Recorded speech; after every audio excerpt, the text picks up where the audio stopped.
The towering peaks of the rugged Sierra Nevada, rising above Colombia's Caribbean coastline, are home to a wide variety of wildlife and have the world's greatest number of endemic species of birds, together with numerous mammals. Overhead, the great condors circle the snowy summits. There are few flowers and plants that will not grow somewhere in the rocky landscape, with its varied microclimates and diverse habitats. Up to 53,000 indigenous people jealously guard this sacred territory, but in the past half-century they have suffered gravely at the hands of both terrorists and paramilitaries. The Arhuaco, Kuji, Cancuamo and Wiwa tribes are descendants of the ancient Tairona civilization, which built farms and elaborate cities until the conquistadors arrived in 1529.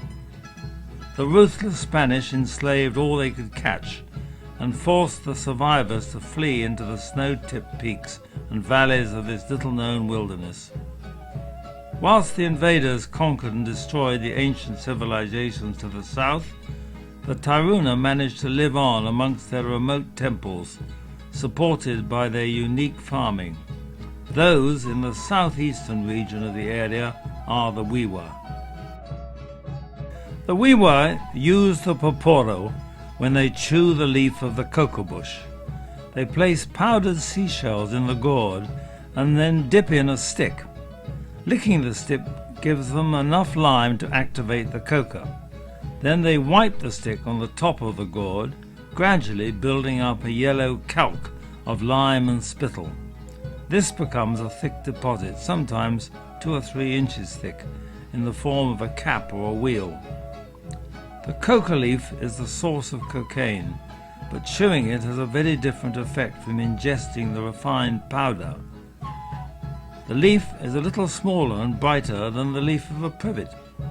It takes more than 6 pounds of leaves and a complex chemical transformation to make a single ounce of the commercial drug.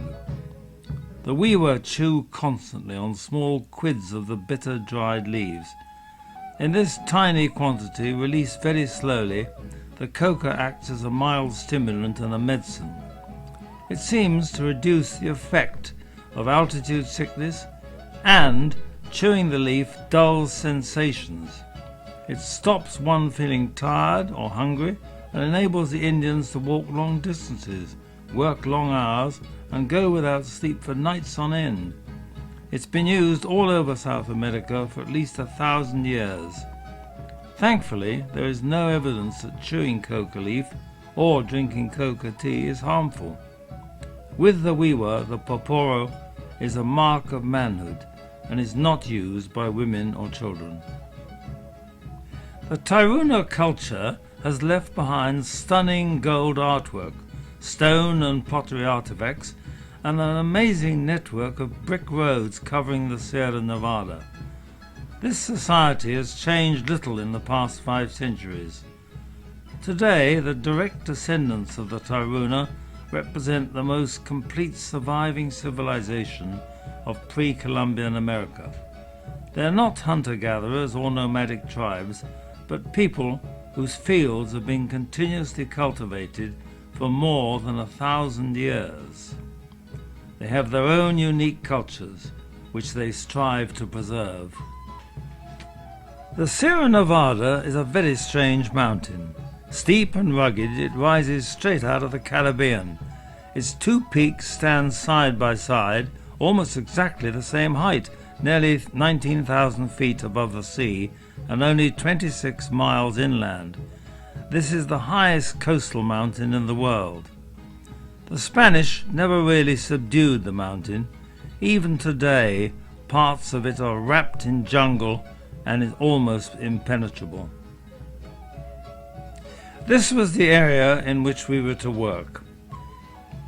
The area is close enough to the equator to have no seasons, and for a day and a night to be of equal length all year round.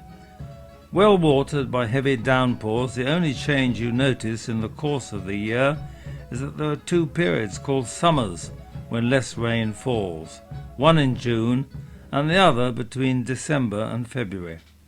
In March 2014, Yolima Sipagauta, the Scientific Exploration Society's representative for Latin America, organized a visit to the Tairona villages on the south side of the Sierra Nevada. There were found the Wiwa, who believe that the white men or younger brothers are destroying the world. Many would agree. Thus, a multidisciplinary team, including doctors, dentists, and engineers, was formed with the Wiwa to build a primary school, provide medical and dental aid, and a supply of books to the village schools. We also hope to study the Wiwa culture and the local wildlife. Thanks to the support of Nikon, we would film the project and also show the Wiwa how to use a camcorder. In February 2016, our 18-strong expedition arrived in Bogotá. Everyone met at a local restaurant where Yolima, or Yoli as we call her, had arranged a dinner. Next day, we visited several interesting sites in Bogotá. This remarkable cathedral is carved inside an active salt mine. It's made in deposits formed 250 years ago. The underground site covers 25 acres and is built on 3 levels. A visit to the legendary Museo d'Ora gave us a view of the exquisitely crafted pieces dating back 2,500 years, including the famous 19-inch gold artifact that depicts the raft that carried a chieftain at ceremonies on Lake Guatavita. This gave rise to the legend of El Dorado. The team were briefed in the courtyard of our hotel. So the buses will be here at 10:15 and 10 o'clock, so 25 minutes. If we could be at the front, please, and then we'll go off to the Gold Museum. So we've got 25 minutes. Next day we drove north, heading for Valledupar, on the southern side of the Sierra Nevada.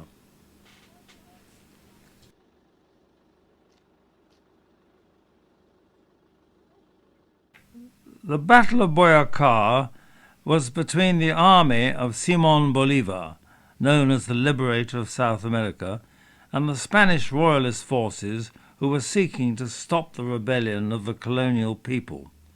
It was fought on the 7th of August, 1819. British soldiers who had defeated Napoleon at Waterloo were permitted to sign up as mercenaries. One unit, under command of Colonel James Rooke, reinforced Simón Bolívar's army at Boyacá. The memorial to the British Legion is this pile of rocks, and there is a plaque which actually is dedicated to them, and of course also it mentions Colonel James Rooke, their commander, who was killed in the battle. The British troops played such a significant part in the battle that afterwards Simón Bolívar honoured the unit by giving it the title of Bataillon Albion, British Legion. All the soldiers were given the Star of the Order of Liberators. We drove on to Valledupar, capital of the Cesar department. It's a colonial city founded in 1550 and famous for sculptures and fine markets.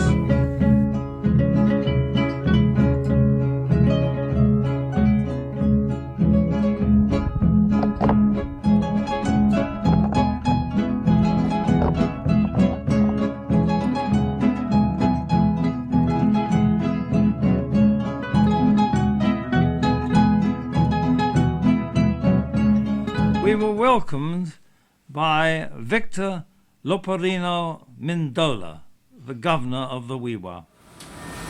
Que Serangua nos guíe y que esa sabiduría que tiene las podamos compartir con el pueblo Wiwa si de salud se refiere. Muchas gracias. The Cabildo, as they say, the Cabildo governor, his name is Victor Loperena Mendiola. He's given us a very good welcome. There were more welcomes, including a briefing by our liaison officer, Pedro Loperena. First of all, Pedro wants to give you a nice, lovely welcome. And welcome to Valle Park. And especially we are now at the direction of health for the Wiwa, the Direction of Health Department for the Wiwa. They call IPS. The various heads of departments in the local government, including the Health and Education Department, also spoke to us. Ante todo, dar las gracias por permitirnos regalarnos su tiempo y sus conocimientos, por traernos todo ese apoyo y toda esa ayuda que para nosotros es muy valiente. There followed discussions between our engineers, doctors and dentists and their opposite numbers, and this gave them an opportunity to discuss the various tasks that we hope to undertake. We noticed that the Wiwa seemed to use their poporos to help them concentrate during these meetings.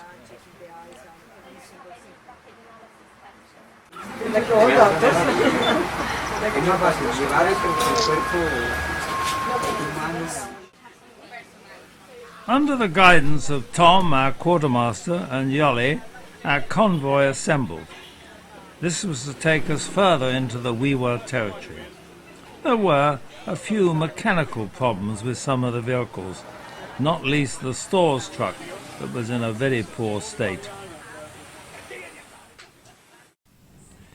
At last we were away on a fine modern road leading to San Juan del Cesar, where we were entertained to a lunch of local food by the mayor's office.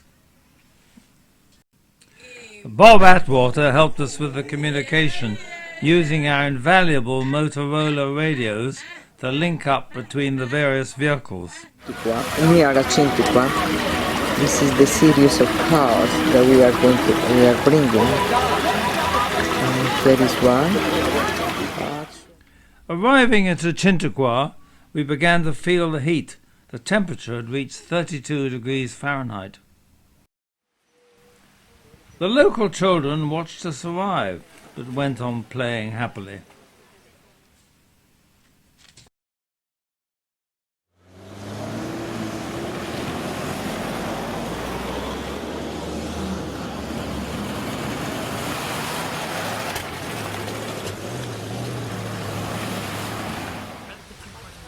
Before entering Cintuqua, we had to take part in a ceremony with the religious leaders known as mamas. We were instructed to hold leaves in our hands to absorb our thoughts, and these were then handed to the mamas so they might know our inner feelings.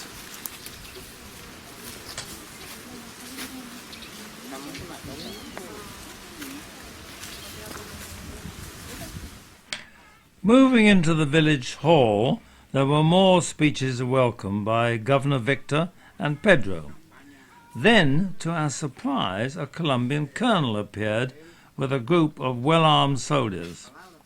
He explained that, unknown to us, the President of Colombia had called a meeting of the FARC terrorist movement with the government peace negotiators. Now the FARC were flying into the area. However, the rival terrorists, known as the ELN, were excluded from the talks, and the army feared that this group might try to draw attention to themselves by creating an incident involving us. Thus, he had a company of commandos to guard us and look at the ground ahead of any movement we made. The soldiers were polite and very friendly, but extremely well armed.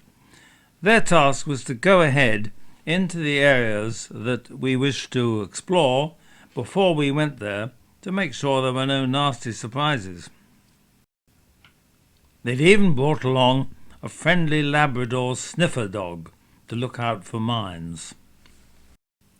Later we learned that a terrorist had been captured by the army in the area recently. and we were asked to remain in the rather cramped conditions of the village whilst the area around was checked. Before we could start our work, the mamas had to perform another rather long ceremony. We had learned that the Taruna remain true to their ancient laws and believe in a spirit world in which every tree, stone or river has a place, and, invisible to outsiders, is known as the Aluna. Contact with this unseen entity is maintained by divination, a mental process of composing questions and interpreting answers emitted from a primordial mother.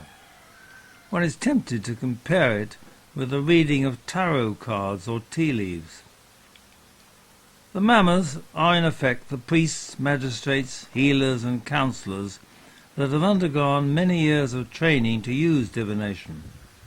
However, the Wiwa believe that this system, or perhaps one could say religion, works. Similarly, we believe in aspirin and electricity, not because they make sense, but because they work. Indeed, it's difficult for us to understand how anything operates without biological, chemical or scientific action. The mamas firmly believe that we, the younger brothers, through ignorance or arrogance are destroying the world, and that, alas, they are linked to us and will be dragged down to destruction. If we do not mend our ways, the world will die. Furthermore, they are convinced that through their work and communication with the Aluna, they alone can maintain the ecological balance of the planet. The mamas did not make any predictions, but if they fail, they fear mankind will create an ecological catastrophe. Of course, all this is pretty hard for first-timers in this strange world to comprehend. We were presented with lengths of string to tie around our wrists and keep until the end of the expedition to ensure we were protected. The mamas also told the Wiwa that they could accept our doctor's treatment and that it would work because they had blessed it.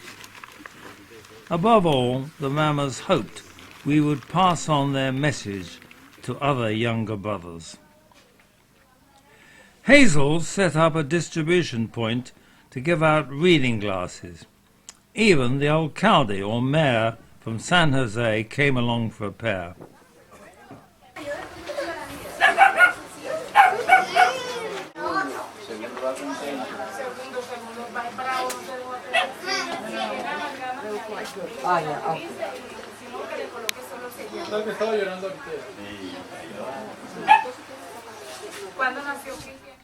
We visited the original part of Achintequa, where the houses were built in the traditional style. Recently, there had been a lightning strike of a temple near here, and some 13 people had been killed. Site where they have their houses. This is the posterior part of the Cancrua, again where the man or men receive the advice from the spiritual leaders, which name is Mamos. This is the Kankaruba where the mamas live, and the area to the right is called the Saga, and that is for the women. The rocks you can see here are the remnants, the foundations of a large hut that was burnt accidentally in a fire.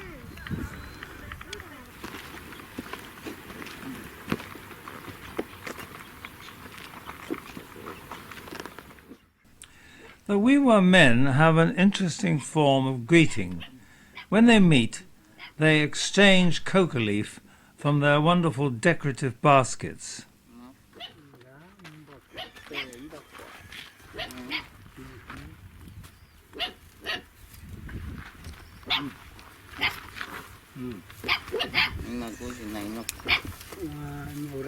¿Cuántos años tienes? 12. 12 años. ¿Y él es tu hermanito? Sí. She is 12 years old and she has her brother in the cradle. Is she the mother or the baby? No, she's the sister of the baby. How old is ¿Cuánto tiene el niño? ¿Cuántos años tiene el niño? ¿Cuánto tiene el niño? ¿Qué? ¿El niño cuánto tiene? ¿Meses? 6 meses. 6 months. The baby is 6 months.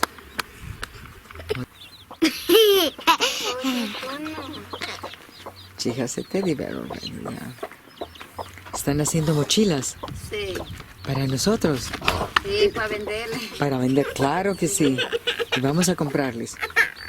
Ay, caramba. Nada. ¿Vas a ayudar a lavar el caballo? No. ¿Por qué? No. Ok. ¿Vas a ir a la escuela?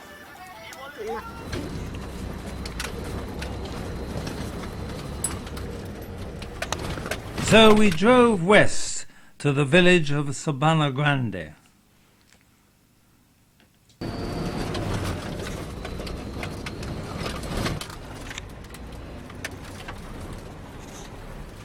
At the village, clinics were set up to provide medical and dental treatment. The local health department personnel, who rarely get to visit these outlying settlements, came with us, and meanwhile the soldiers patrolled the area.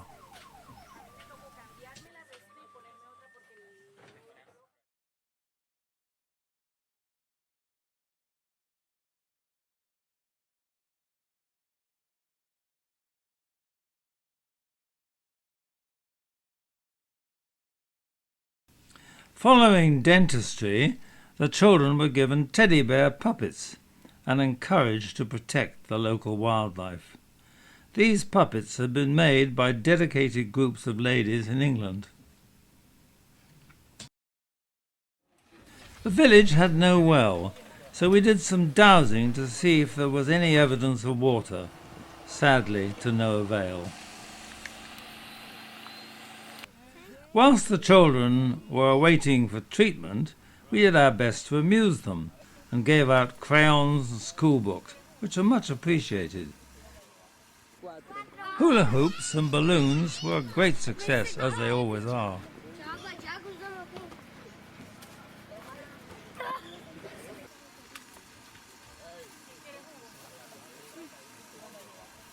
Dime. Una casa.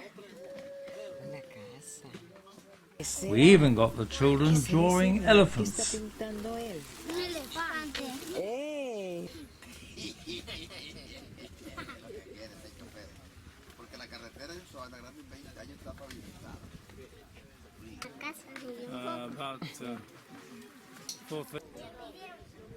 Notebooks, pencils, rulers. He wants to become a teacher when he grows up and when he finishes all his...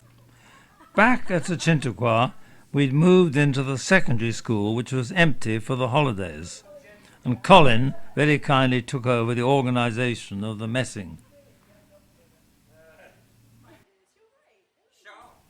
The school was especially grateful for the more advanced books that Yoli had bought from Bogota.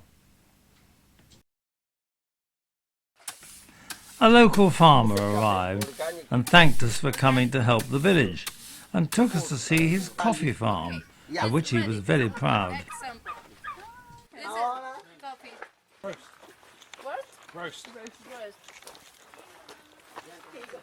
De ahí sale para el molino, ya para moler.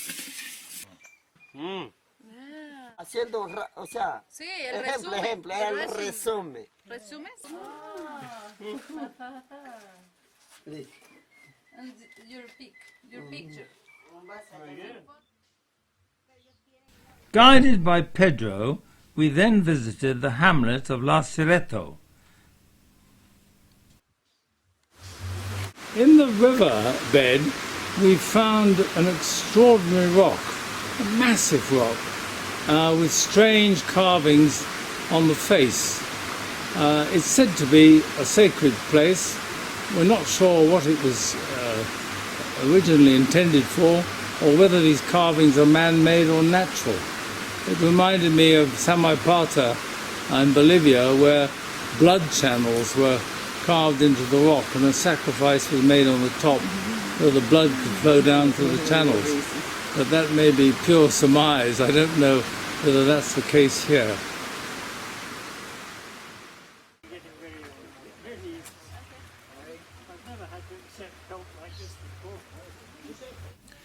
On the hillside above the river were some other interesting rocks, though with a temperature nearing 40 degrees Fahrenheit, we pressed on upward, with Bob Atwater pausing to photograph the plant life.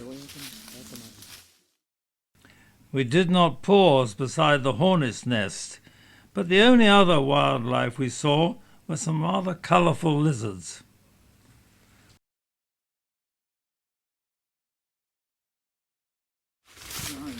Yeah, what do you need? I was going to say, if we could just do an approximate measurement of this one. Okay.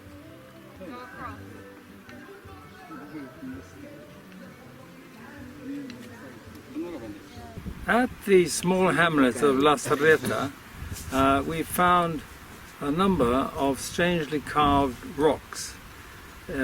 On closer examination, it seems pretty certain that these were caused by some sort of natural event, possibly erosion. There are local beliefs, of course, that they were carved by men, but I think that's highly unlikely. But they are, the first one we saw was in the river, which was quite dramatic and certainly the best one. The next one that we're sitting on now is several hundred feet above the village, and then there's another one over to my left, a few yards away, which almost has the image of an Indian's face on it. Quite obviously the Wiwa associate them with some sort of religious meaning, although there's even a story that the Spanish carved them. The Wiwa in some cases believe that they are maps of the Sierra Nevada mountains. On return to Britain, we consulted Dr. Ken Reed, the Scientific Exploration Society's senior geologist, who gave us his opinion. He believed that the strange patterns we saw were made by erosion and weathering along the joints and cracks of the ancient boulders of diorite or granite that had been forced to the surface by subterranean pressure. So, alas, these rocks may not have been the ancient map of the Sierra Nevada as the Wiwa believed. We're in the little hamlet of La Cerrita, and this is the church, or possibly chapel, of the Holy Virgin, set up by the Catholic Church at least 100 years ago, and not much used apparently these days. There seems to be a certain amount of animosity between the people here and the people in the base camp where we've just come from, which I don't know the real reasons. And we're hoping we might get access to look inside the church, as usual, if we can find the person with the key. Apparently the church is frequented on Sundays, although there seems to be some dispute as to how many of the people are really true Christians and how many are Wiwa, perhaps not following all the teachings of the Wiwa. But they do have a priest who comes out here to take services. Our next task was to visit the building of the school at Limnosito, some 4 hours' march uphill above the village of Sabana Grande. For this we should use mules and donkeys, so a little training was undertaken. Next day we set out from Achintequa at 03:45, hoping to meet our mules and donkeys at 0500 hours, and set off in the cooler hours. However, it was not until 0650 that they appeared, and by the time we had loaded it was 0800. The sun was high and getting hotter, when Colin led the team up the winding track, carrying plenty of water.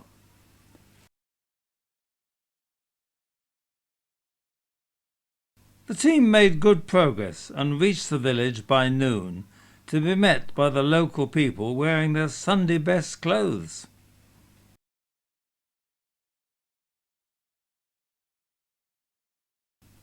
Clinics were quickly established, and the dentists gave instruction on dental hygiene and tooth cleaning. We were pleased to see that the school was largely complete.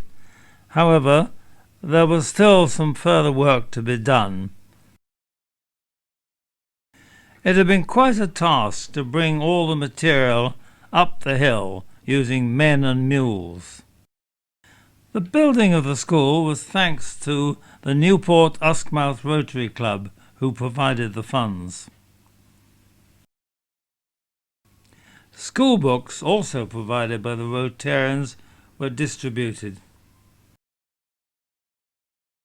Eventually, all the work on the school was completed, and frankly, the toilets were smarter than many a village school in Britain.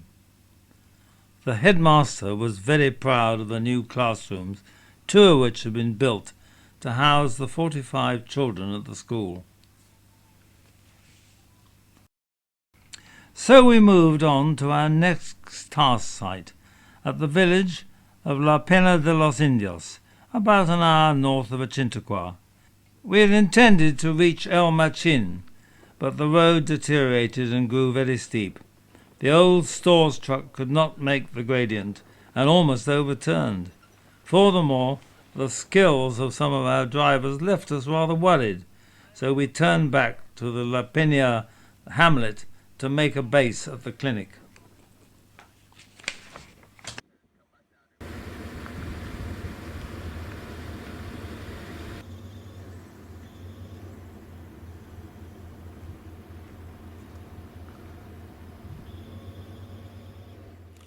This clean and well-kept clinic became our base for the next few days.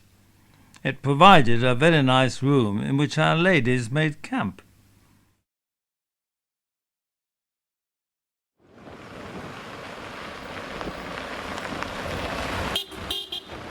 Our final task was at Marocaso.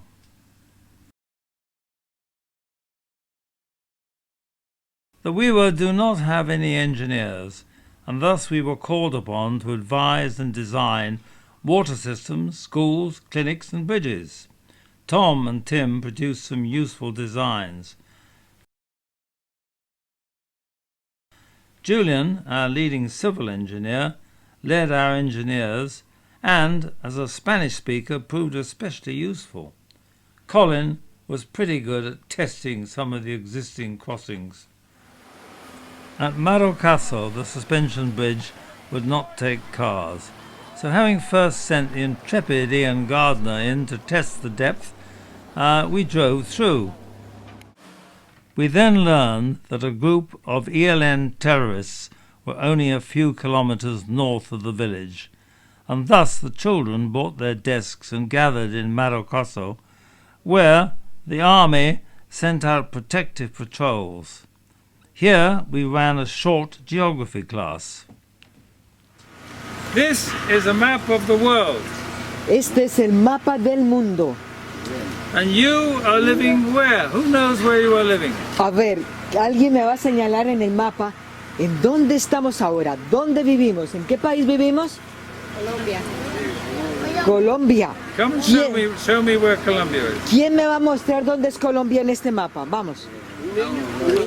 Bravo, Colombia, Colombia. muy bien. Ahora, And I live here in England. We ended the lessons with a drawing competition. Elephants once again.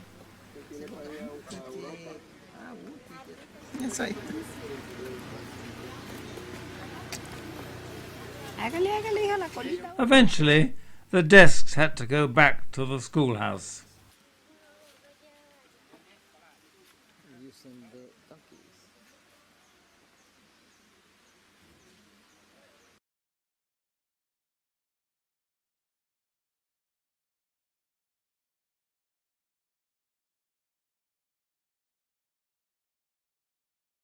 Whilst waiting for the clinics and the dentist, Yolima produced some hoops for the children. eso, bravo. Pégala, pégala. Our dentists, including Jenny from the Royal Navy, were soon hard at work.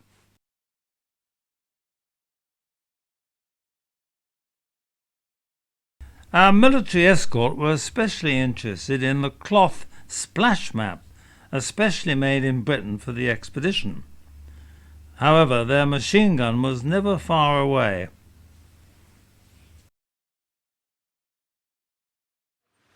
So it was time to leave, and we drove back across the river, heading for a couple of days' rest and recuperation at a workers' holiday centre on the Caribbean coast.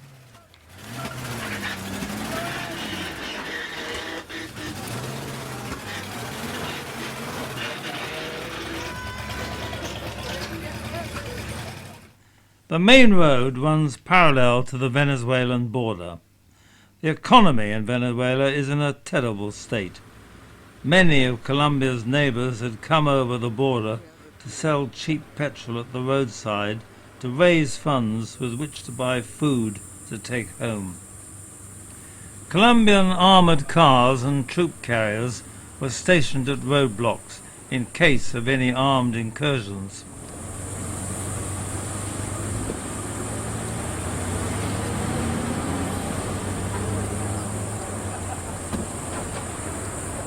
On the afternoon of the 23rd of February, we reached the little coastal town of Dibula.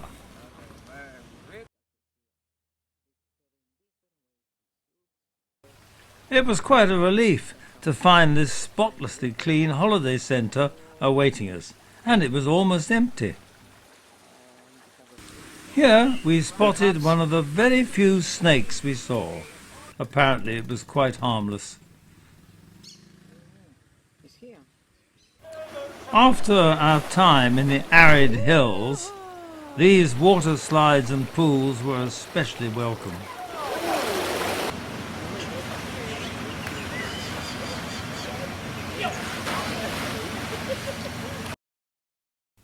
A few of our team even managed to visit the historic town of Santa Marta and see the memorial to Simón Bolívar, the great liberator.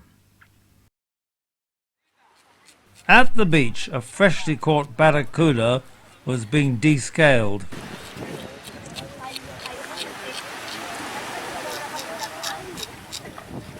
Ignoring the barracudas and other marine predators, some intrepid members of the team took a dip in the Caribbean.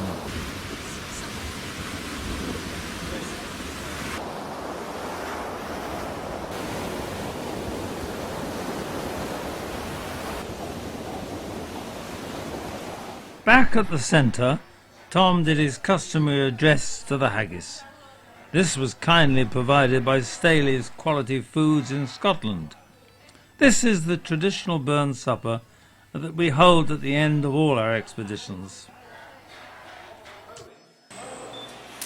Before you honoured Sonsy Face, great chieftain of the pudding race, aboon the man you take your place, pinstripe and thigh. Will are you worthy of a grace as long as my arm? Back at Valledupar, a conference was held at which we presented the results of our medical and dental work and the other projects to the Wiwa government. It was extremely useful that Julian was able to describe the engineering tasks in Spanish.